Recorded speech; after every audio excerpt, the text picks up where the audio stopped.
اگر بات کریں رسول اکرم علیہ الصلاۃ والسلام کی قوت بصارت کی، اللہ اکبر، ایک ہے قوت بصارت اور ایک ہے آپ کی آنکھوں کے اوصاف۔ ارے آپ کی آنکھوں کے جو اوصاف ہیں اس کی تو کیا بات ہے، آنکھوں کی رنگت پر بات کی جائے، آنکھوں کی گلائی پر بات کی جائے، آنکھوں کے اوپر جو بھویں ہیں اس پر بات کی جائے، آپ کی پلکوں پر بات کی جائے، ایک جدا گانا باب ہے، ایک جدا گانا بحث ہے، ایک جدا گانا تذکرہ ہے، ایک ایسا تذکرہ جس سے روحیں تازہ ہوتی ہیں، ایک ایسا تذکرہ جس سے دل منور ہوتا ہے۔ لیکن یہاں میں بات کر رہا ہوں آپ علیہ الصلوۃ والسلام کی قوت بصارت کی۔ یہ وہ قوت بصارت ہے، یہ وہ آنکھیں ہیں کہ قرآن کہتا ہے ما زاغ البصر وما طغی، آنکھ نہ کسی طرف پھری نہ حد سے بڑھی۔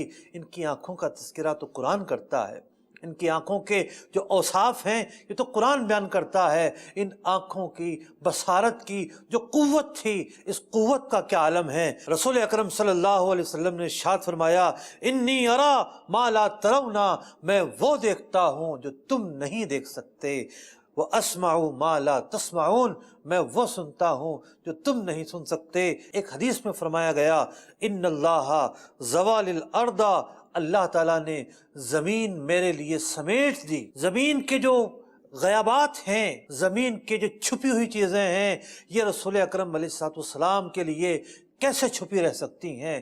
حضور فرما رہے ہیں اللہ تعالیٰ نے زمین جو ہے میرے لیے سمیٹ دی، فرائیت مشارقہا و مغاربہا، میں نے اس کے مشرق کو بھی ملاحظہ کیا، اس کے مغرب کو بھی ملاحظہ کیا۔ تو پھر کیسے ہو سکتا ہے کہ حضور علیہ الصلوۃ والسلام کو دیوار کے پیچھے کا علم نہ ہو؟ یہ وہ ذات مسلم شریف کی حدیث جو فرما رہی ہے کہ میں نے مشرق بھی دیکھ لیے، مغرب بھی دیکھ لیے، زمین میرے لیے سمیٹ دی گئی، تو پھر کیا ہے زمین کی چیزوں میں سے جو آپ پر عیاں نہ ہوا ہو، جو آپ پر مخفی رہا ہو؟ اور آنکھیں جو ہیں وہ تو بہت محدود دیکھتی ہیں، اور حضور تو کیا کچھ دیکھتے ہیں۔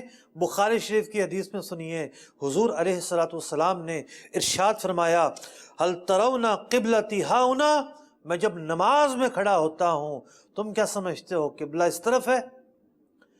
پیچھے کا کچھ معلوم نہیں ہو رہا مجھے؟ فرمایا فواللہ ما یخفی علی خشوعکم، اور چیزیں تو جدا گانا ہے، تمہارے جو دل کی کیفیت ہے، جو تمہارا خشوع ہے، یہ مجھ پر مخفی نہیں، ولا رکوعکم، نہ تمہارا رکوع مجھ پر مخفی ہے۔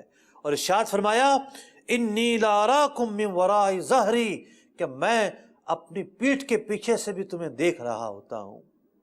حضور اکرم علیہ الصلوۃ والسلام، اللہ تعالیٰ نے آپ کو وہ قوت بصارت عطا کی کہ آپ نہ صرف یہ کہ آگے دیکھتے تھے بلکہ پیچھے دیکھنے پر بھی قادر ہوتے تھے۔ بات کریں اگر قوت سماعت کی تو حضور علیہ الصلوۃ والسلام نے ارشاد فرمایا اسمع ما لا تسمعون، میں وہ سنتا ہوں اور تم نہیں سنتے۔ ایک حدیث میں فرمایا گیا کہ آسمان کی جو چرچراہٹ ہے میں یہ بھی سنتا ہوں۔